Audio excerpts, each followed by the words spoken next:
Hello guys, welcome back to the tier list of the Warhammer Tacticus. So now in today's video we're going to make a little update to the tier list which were made in November.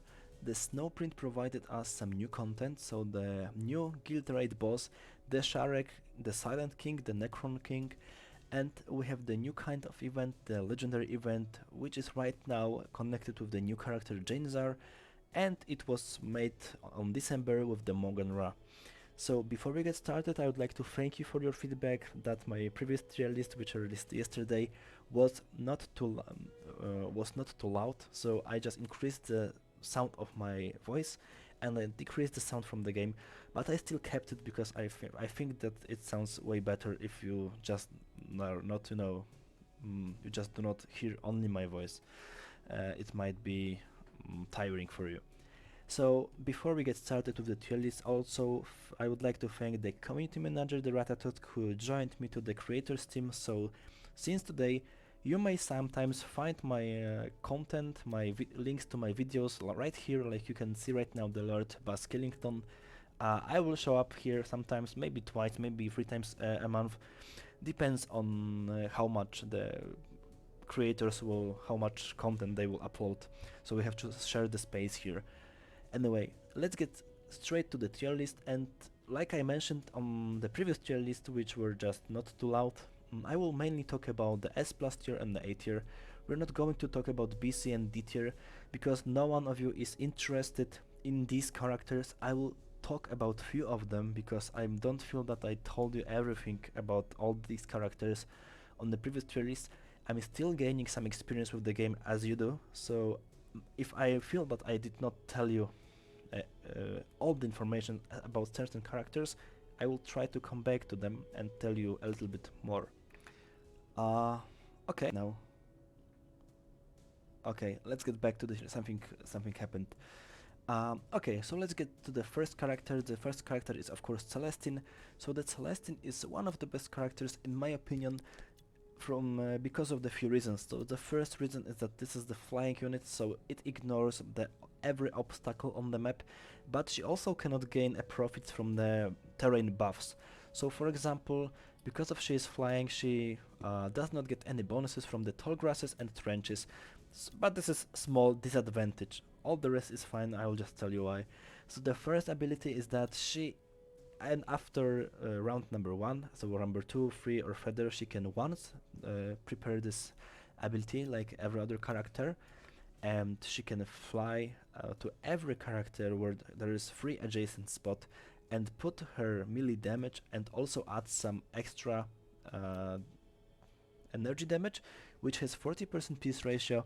So this ability allows her in PvP arena to take down every psyker, every sniper for one hit, and this is the reason why she is so good on the PvP arena. The second reason why she is so overpowered on PvP arena is that she is great character to take down the Overwatch. So whenever she gets attacked with Overwatch attack or not, before she takes damage, she can summon 2 or 3, I think 2 right now, maybe 3 later, 2 or 3 characters which will take damage instead of her, and until they will not die, the Celestine is unkillable. And of course she will not summon these Gemini Superia characters if there will be no free spots close to her. But anyway, the Celestine is one of the most broken characters in the game so far. Just let me mute my smartphone. Okay, so Celestine, this is for PvP, but also she is very useful at the guild raid bosses, so I feel that Celestine the Living Saint is one of the most powerful characters in the game right now.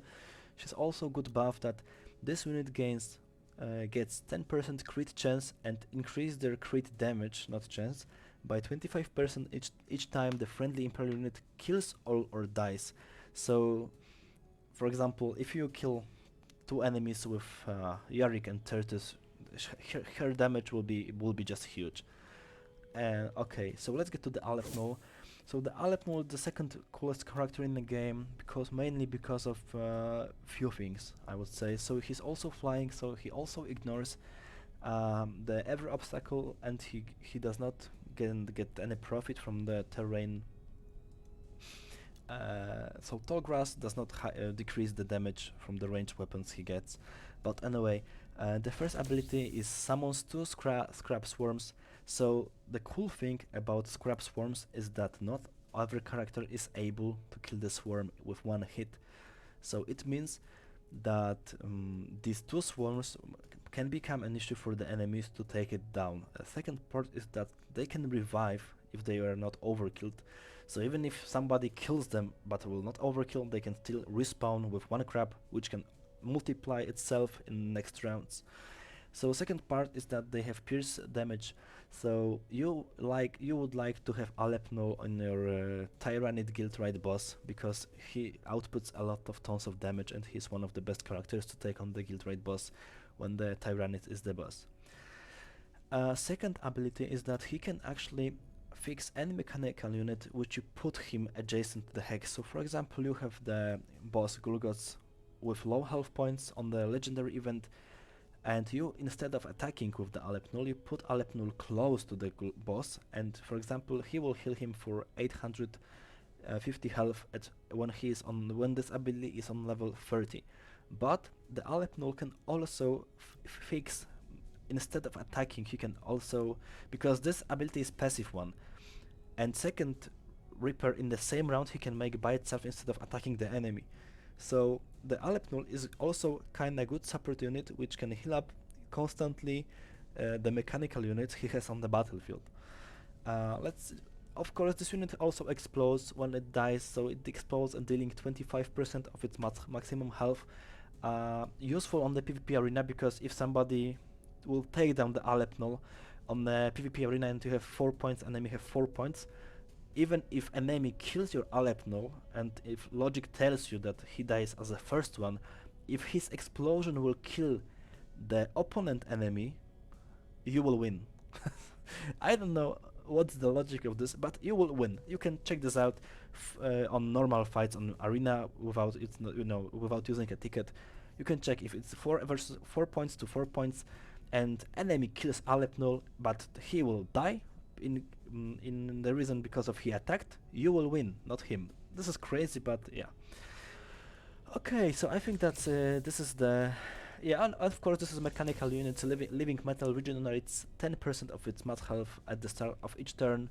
So yeah, very good character.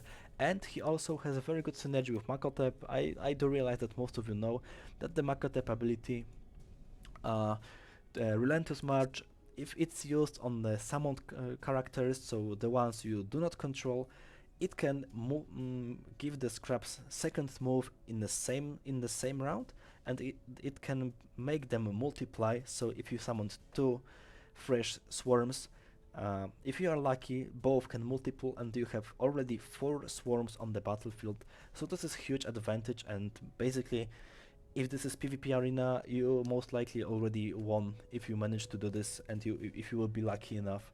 So the second ability for the Makotep is that he gives extra 1 movement range for all adjacent characters to him. So this is the reason, if you don't know, why so many people are using him on PvP arena, because they can make the damage to the enemy team. If enemy team does not have Makotep, they have this moment of the attack. So for example, they can take down 3 or 2 characters before the enemy can move, and actually this is most likely one battle. So I would highly recommend use the Makotep, Aleph-Null, Celestine on Guild Raid bosses, and PvP arenas. I do realize that you cannot use Makotep and Aleph-Null on the Necron boss, but I'm right now talking about the Guild Raid boss.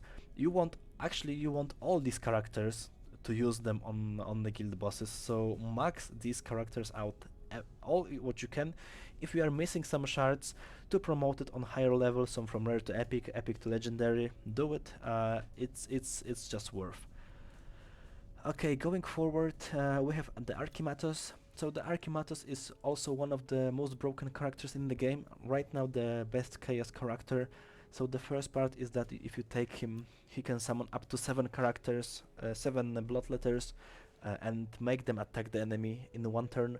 So the maximum adjacent spot to the character on the map is normally 6, but if the enemy's Tyrannid boss, which takes 3 hexes, more units can go around him. So the Archimatos is great character for the Guild Raid boss when it's Tyrannid 1. And also the Archimatos' second ability is that he can he summon the Bloodletter anytime he just kills enemy unit. So he's a Psyker, so most likely he will mostly hit 2 targets, but sometimes he can hit 3 targets, so he can summon actually 7 demons, and in round number 2 he can kill 3 units, and you can have 10 demons by Y characters. I don't think that we have to say more why the Archimatos is overpowered. Actually, yeah, Psyker and the Let the Galaxy Burn trait. Whenever attacking an enemy, there is 50% chance that 1 additional hit is scored against that unit or a unit adjacent to it, if that unit is not chaos. So this applies regardless to which side the unit is on. Okay, so this is probably, yes, about this 1 additional hit, which I was talking about. So he can kill 3 instead of 2 characters in 1 attack, range attack, of course. Okay, going forward to the Eldrion. This is the brand new character, which is extremely useful against the Necron Guild Raid boss because of mainly this ability. But let's talk about the first one in the first place. So he is the Farsight, he is the Psyker. This ability just gains every round that you skipped. So he attack targets within range 2, takes like 200 up to 800 physic damage for each round that has started. So this character will be extremely powerful for the Necron boss if you use this ability, on round 4 or 5.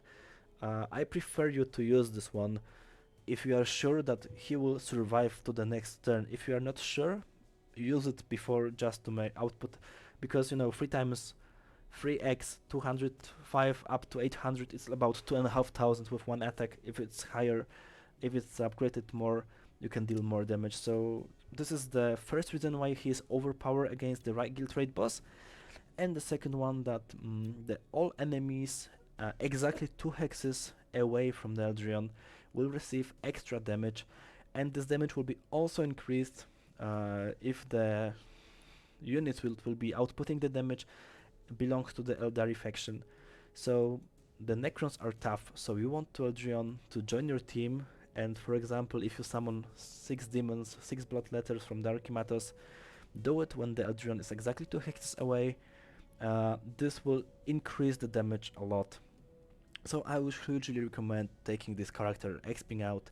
As you can see, I have this on gold rank 1 because it was just must have on the level that I play with my team. Going forward to the Commissar Yarrick, this is the very common situation like with Archimatos. He just has 4 good summons. We can just compare that. You can check that right now. This is the statistics of the Guardsman on 39 level, and the statistics of summons made by Archimatos are way lower. So they have twice less health, 50% less damage, and no armor. So yes, the Yarrick summons are more powerful, but he can summon only 4 at the moment. It seems like it's green, so the game tells you that it can be 5, but I'm not sure at which level it can be 5. Right now I can see that this is still 4, and this is a great character actually to be taken against Necron boss, because the Guardsmen just do very fine against him. So the Archimatos, the Yarrick, the Eldrion, and the Celestine, these picks are 4 very good picks against the boss. You can also add something from here and you can fight the Necron boss easily. Okay, let's go forward with the Helbrecht. So the Helbrecht is the character which I do not have. I just know how he works, and he's very common to the Eldrion, but he is typical character which is powerful against the Psykers. So the first ability is that all friendly units within 2 hexes now deal plus 5 damage and gain 10% peace ratio in melee regardless of the damage type for this turn and the next one. So you want to have pierce damage against the Tyrannid boss. I'm not sure what kind of damage you want to have on the Necron. I have to check this out, but you will not take probably High Marshal Helbrecht against the Necron boss because there are better characters for this job. But if you are playing against the Tyrannid boss, this ability is completely crazy. So it gains one movement when there's an enemy Psyker on the battlefield, and the Tyrannid boss is also Psyker. And this unit and friendly adjacent unit deals extra 15 damage in melee against Psykers. So I would hugely recommend to put Helbrecht between two swarms of the Aleph-Null swarms, and I think it will do the job. So the Helbrecht is extremely powerful character. He can shoot, he can hit in melee, so he will reach the Tyrannid boss in the first round with Makotep. This is no problem. And if you reach the boss with the first turn, there's a small chance that he will summon allies to fight with you.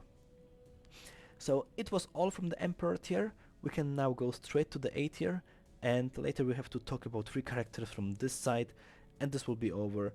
So the Rosvita is on the A tier because, well, like I said, the Rosvita is extremely good character, but only against the Tyrannid guild raid boss.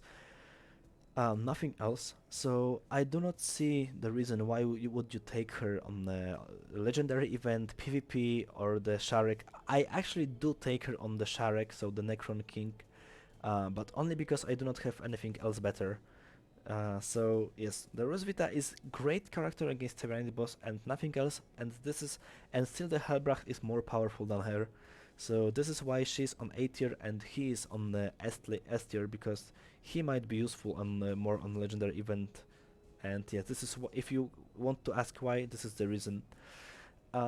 Mainly because of this. So level 36 and she deals plus extra 1000 damage to the Psykers, so it's just 3 damage.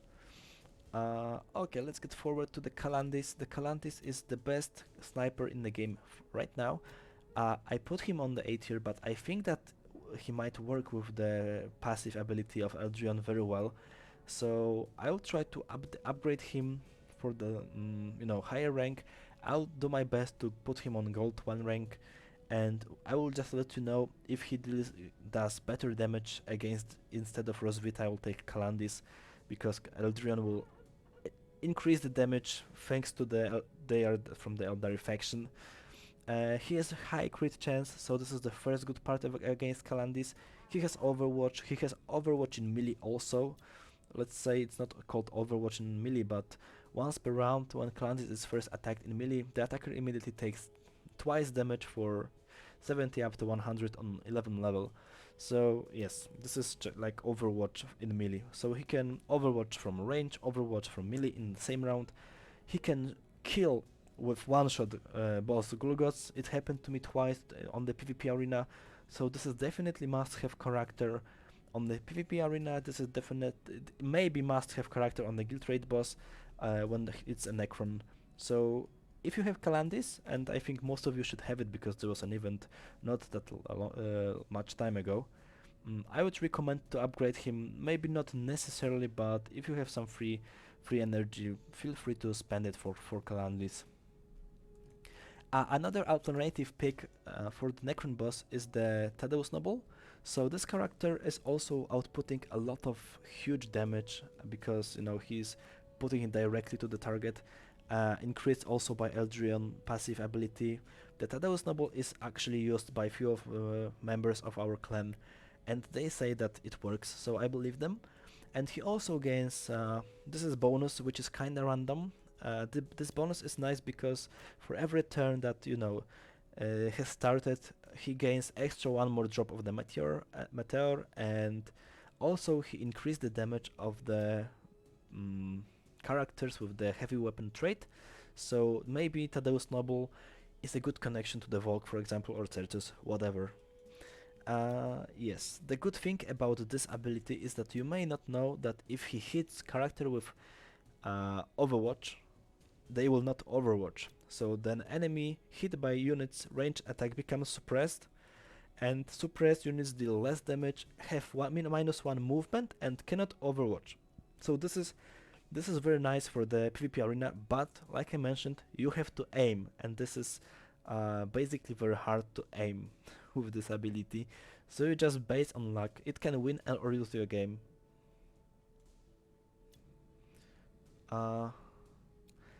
Okay, let's go forward to the next character. So yes, the Isabella is the character on A tier. She is the best, one of the best characters you can actually take on the legendary event. She constantly keep healing the adjacent characters.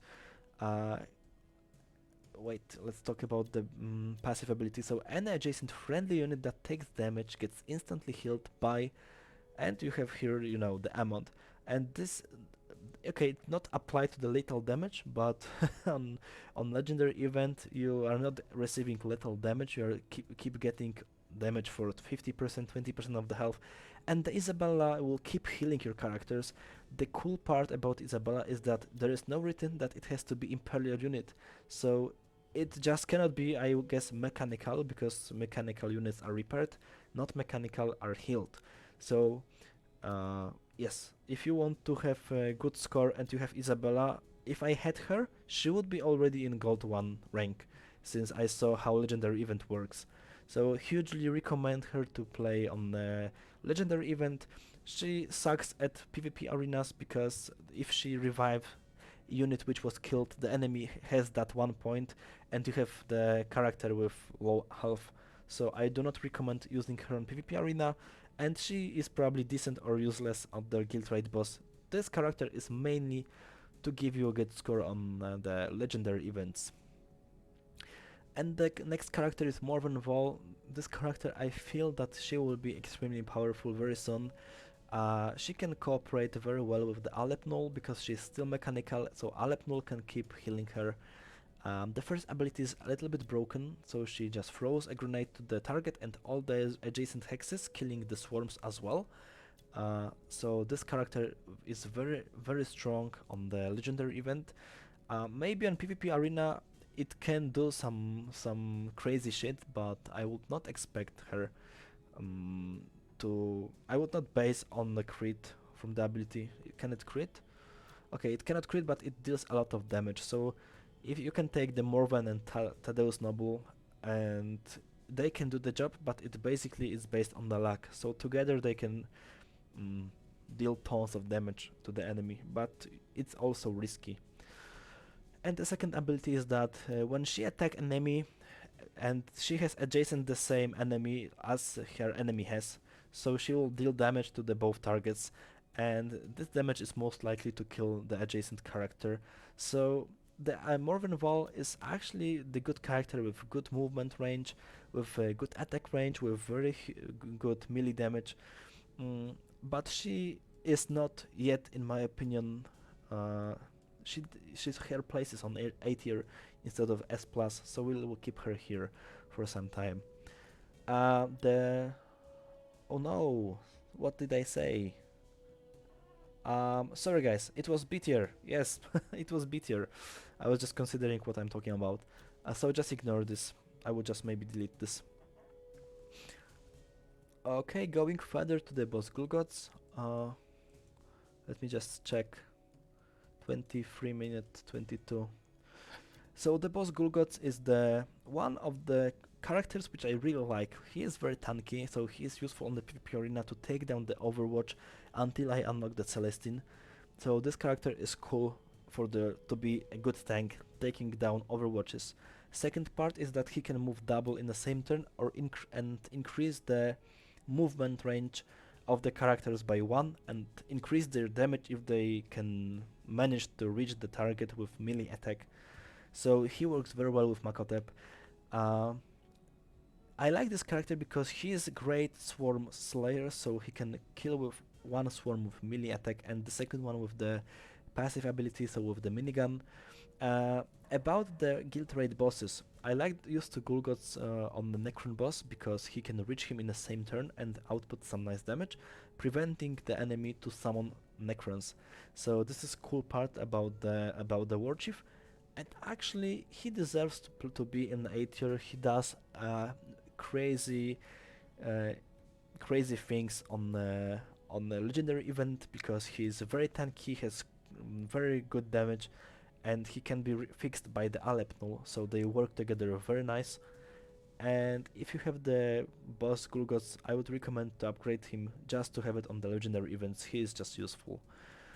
Going forward to the Volk, the character Volk is mainly the objective of this character is to output also a lot of damage to the Necron boss. I have him very low upgraded, I don't have him highly upgraded, but clan members which are using him are satisfied with the damage he does. So if you have the Volk and if you are struggling with the Necron boss, you can try on upgrading him, bringing up him to the gold 1 rank, and you can check how much damage is he going to make. This ability is great because it's AoE damage, so it can clear up, I think that on highly upgraded it can easily clear up the map from the fresh summoned units, so check this out. And the second ability, so the passive ability Volk has a 30% chance of adding extra 69 heavy round damage and 30% pierce ratio to all hits when performing a range attack, so it applies I guess to the ability, and this is why he is that broken. So we are going forward to the Anuphet, and Anuphet is a character which has the most powerful summons, although he gains extra 1 summon to the free adjacent spot for each started turn, so you will not have use of him on the Tyrannid boss. You might take him, but he will be not useful. So Anuphet is typical character for the PvP arena against the passive players, and he's typical character to play on the legendary event, where you can easily skip 6 turns playing defensively or just doing your job, and after 6 past turns you can summon 6 Necrons, which will be tough, which will permanently heal themselves because they are mechanical and living metal, and they will do crazy work. So like I said about the Isabella, if I had Anuphet or if I had Isabella, they would be probably on gold 1 rank or close to the gold 1 rank, because they are very useful characters after all. You will use them on actual events, and maybe next future event like maybe Guild Wars, which they are about to put. We don't have information about the Guild Wars, but it will happen sooner or later. So yes, I would highly recommend upgrading the Anuphet. And the last character which deserves a tier, but I'm not sure if it's maybe too high, is the new character, the Shossel. It's Farsight Marksman, which instead of making a range attack, he summons drones, and up to 3 drones. Later he just replaces the weakest one with the fresh one. So whenever you want to attack in range, he summons a sniper drone. So this is cool ability because he can permanently summon the drone, which are usually focused in the first place by the AI intelligence, artificial intelligence units. And second ability is something which I'm not sure about, because a target enemy unit in range of 5 receives a marker light until the end of the Farsight Marksman next turn. And having a marker light has no immediate effect, but can change how certain abilities and traits affect this unit. So according to this, what's written right here, they try to tell us that we don't know actually the effect of this. So it can be everything. It can negate armor. This is how I feel it. That it can reduce the enemy damage, reduce its armor, reduce its movement range. I just found also almost always that rocket fall on the character which has this marker light, and it deals a lot of damage. And this is written right here. And actually, I saw people using it on the PvP arena. I think that it will be useful on the legendary event. So this is already 2 parts which I found this character useful. It might be useful on the Tyrant or Necron boss, but right now I do not have info. I'll just gather some info for the next tier list, and I will just let you know where is his place. Where we will come back to this character very soon. So we have 3 more characters to talk about. So the first one is the Sibyl Divine. The Sibyl Divine is the character which has one special effect. All the adjacent characters to the Sibyl Divine gain infiltrate, so they do not trigger the Overwatch. So if you are fighting against the enemy who has Certus, Calandis, maybe Maugan Ra and the Imospec, if you can wait one turn, put all of your characters with long range of attack around her, and attack the enemy, which will just wait for your move, and then you will not trigger the Overwatch, so you can take down the snipers without taking any casualties. So this is the one thing interesting about Sibyl Divine. Although right now I still think that her place is on C tier, maybe on B tier, but she is nothing special. She is nothing special. If you disagree, you can just comment. Yes, I'm using her, she's very nice. We can bring her to the D tier then. I'm just kidding. We'll bring her back to the B tier, but no higher, because she is, in my opinion, useless in every kind of guild boss, and maybe she can be useful, but I prefer to take down the Overwatch characters, to use the Celestine, so, or maybe Gulgortz. I will not use her because I really think she is very weak character. Second character which we'll talk about from these three is the Corrodius. So this is very important. What's right here, the contagious of Nurgle. So he can make summons in the range of his aura. So you have to keep up. So he can summon Poxwalkers in 80% up to 35%. So 35% from 6 is 2. So he can summon 1 or 2 characters from the adjacent hexes when this is around 1 and 2 and range of it is 1. Later, if you have the round 3 or 4, the range of this is 2. So you know, you have like 10 hexes. Around 6 we have 10 hexes, I don't know. So imagine that we have 10 plus 6, and if this 10 plus 6 you can summon about 35%, so it will be, I don't know, sorry, 6 from 16 can be, yeah, 6 or 5 from 16, so he can summon 5 or 6 characters in round number 3 or 4, and after round number 5, during round 5 and plus 5, so 6, 7, 8 and so on, he has a range of 3. I did not check this out, I can check this out in a second, but he can summon about 12 or 13 these Poxwalkers. So this character also is common to the Anuphet. If you want to have a good progress on the legendary event, you should definitely max out Corrodius and you know, boost these abilities. You know, to Poxwalkers become stronger. So they have health damage. They do not have armor, but that's fine.